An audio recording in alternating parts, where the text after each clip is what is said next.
What if you could plant once and harvest for years with little effort? That's the benefit of perennial vegetables. These hardy plants return each season, saving time while providing a steady supply of fresh food. Many are also ornamental, adding beauty to the garden as well as nutrition to the table. They're especially useful during the hungry gap in late spring, when winter crops are gone, but new sowings aren't ready.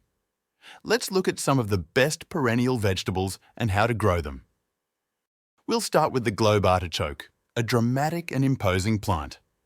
Its bold silver-green foliage bursts upwards in a way that makes a real architectural statement in the garden. You can grow artichokes from seed, but most people find it faster and easier to begin with young plants, which give you a head start. Personally, I think artichokes are wonderful not only because they're delicious, but also because they're striking enough to be grown purely for their looks. I'm planting mine in a sunny spot with well-draining soil. At first, the young plants don't look like much, but don't be fooled. They will grow into very large specimens. If you're planting several, give them about 1 meter, or roughly 3 feet of space between each, so they can reach their full size without crowding one another. Like all perennials, artichokes need some aftercare, especially while they're establishing. Keep the soil free of weeds and make sure they get plenty of water during the summer months. The first year is particularly important. Consistent watering helps the plants put down strong roots. By the following spring, mulch around the plants to help retain soil moisture, keep weeds at bay, and feed that vigorous growth. In regions with harsh winters, once the foliage dies back in autumn, protect the crown of the plant by covering it with straw, leaves, or compost. This simple step helps shield it from the worst of the cold and ensures it survives to sprout again in spring. Harvesting globe artichokes is a real treat. The edible part is the tightly closed flower buds, which should be picked when they reach about the size of a golf ball, but before they start to open. If they begin to flower, they're no longer good for eating. Once harvested, the buds can be steamed or boiled until tender. To eat them, pull off the outer scales, dip them into a sauce, and scrape off the soft flesh with your teeth. At the end, you reach the heart, the most tender and flavorful part, and the real prize of the dish.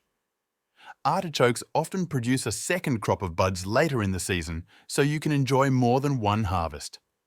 It's also worth leaving a few buds to open, as the flowers are stunning and highly attractive to bees.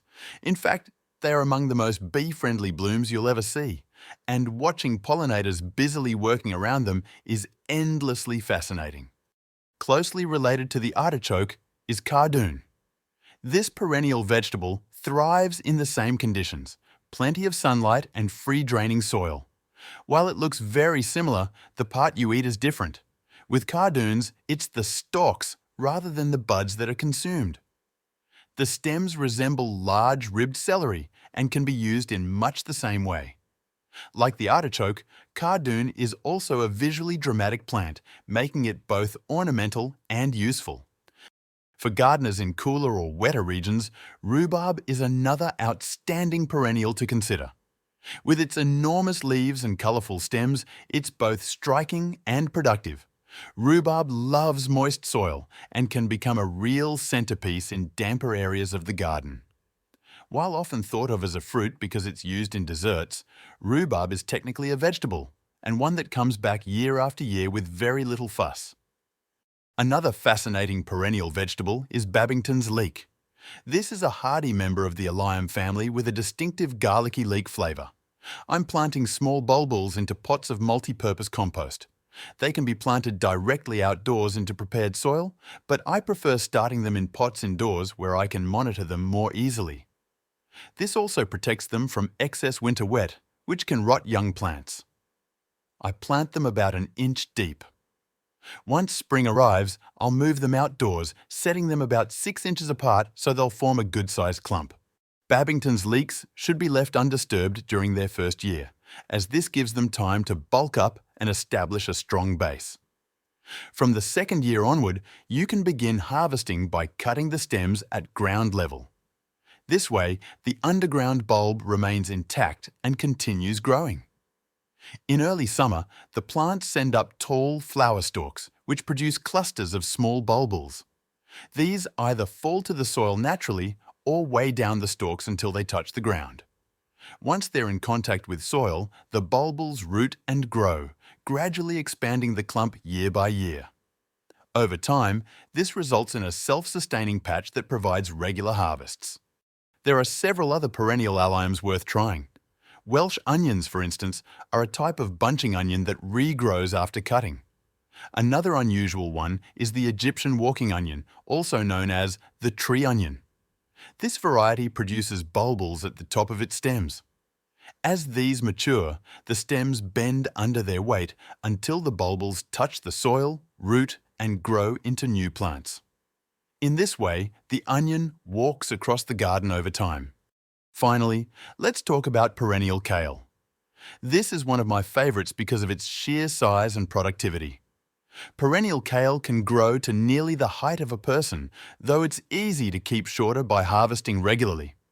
It's extremely hardy, tolerates pests like caterpillars without much trouble, and can be picked almost any time of year, providing a reliable source of greens straight from the garden. The best way to establish perennial kale is by planting cuttings taken from side shoots. These are usually sturdy pieces about 10 inches long. I'm potting them into containers filled with multi-purpose compost and keeping the soil moist to encourage root growth. I'll place the pots in a bright, sheltered spot until the cuttings have rooted well. Once spring comes and the plants are stronger, they'll be ready to plant out in the garden. The variety I'm growing is called Taunton Dean Kale, which is especially vigorous and long-lived. Among the many perennial greens worth mentioning are a few lesser-known but equally impressive kales. There's Babington's kale, which is a favourite in many gardens, and Ethiopian kale, an excellent option for those in warmer regions. Now, let me introduce you to an unusual but very rewarding root vegetable. Oke, or New Zealand yam, is an easy-to-grow root vegetable, less prone to pests than potatoes. Its versatile tubers can be boiled, roasted, baked, or fried and eaten raw for a refreshing lemony flavour. Young leaves are also edible and add a citrusy zing to salads. Oke isn't tolerant of frost, so to give it a good start, you'll need to raise it indoors. Begin by planting tubers in pots before the last frost of spring, then transplant them into the garden once the risk of frost has passed. They should be set about 3 feet apart to allow room for growth. During the summer months, the plants develop steadily, but they don't produce tubers until much later in the season. In fact, the tubers only begin to form as autumn approaches. Harvest typically comes after the foliage has been killed by frost. At that point, simply dig up the tubers, let them dry off, and store them exactly as you would potatoes, in a cool, dry location. Be sure to save some tubers aside for replanting the following year, ensuring a continuous supply. Jerusalem artichokes or sunchokes are nutritious tubers that are easy to cook. Though autumn isn't planting time, in spring they can be sown directly in soil about 3 inches deep, spaced a foot apart, and watered to encourage growth. Jerusalem artichokes belong to the sunflower family, and as such, they grow very tall, sometimes towering over the garden. By late summer, they produce cheerful yellow flowers that look much like small sunflowers. Once autumn returns and the plants die back, the tubers underground will be ready to dig up. Not only do they offer food, but their towering growth and flowers add ornamental interest too. And now, perhaps saving the finest perennial vegetable for last, let's talk about asparagus. Often regarded as the royalty of vegetables, asparagus is prized for its unique flavour and elegant spears. Growing it does require patience, but once established, a bed can produce for decades. Asparagus thrives in full sun and sandy, free-draining soil. The simplest way to start an asparagus patch is by planting crowns, dormant root systems available in early spring. As soon as you see them for sale, purchase and plant them right away, since they establish best when fresh. Choose a permanent site, as asparagus does not like to be disturbed once planted. Begin by preparing the soil. Clear weeds, dig it over, and enrich it generously with well-rotted manure or compost. Next, dig a trench about 12 inches wide and 8 inches deep, roughly 1 foot by 8 inches. Place the crowns on top of this ridge, spreading their roots out evenly like the spokes of a wheel. If you're planting more than one trench, space them 18 inches apart as well. Once in place, cover the crowns with soil, water thoroughly to settle them, and then mulch with compost or manure to feed the plants and suppress weeds. Patience is key when growing asparagus. You must resist the urge to harvest spears for at least the first 2 years after planting. This allows the crowns to build up strength.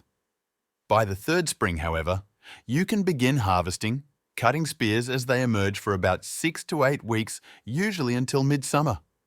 After that, allow the remaining stems to grow into their full, feathery foliage. These fern-like fronds are vital. They capture sunlight and replenish the crown's energy for next year's harvest. Asparagus does have one notable pest, the asparagus beetle. These beetles chew notches into the spears, which causes them to bend or grow crooked. Later in the season, they also feed on the foliage. The simplest way to manage them is to hand-pick the beetles and drop them into soapy water. In addition, clear away dead asparagus foliage at the end of the growing season, as this helps reduce overwintering pests. Apart from this, asparagus is largely trouble-free and well worth the effort for its long-term rewards. Asparagus, artichokes, ochre, and Jerusalem artichokes aren't the only perennial edibles. Many ornamental plants like hostas and daylilies also offer tasty harvests.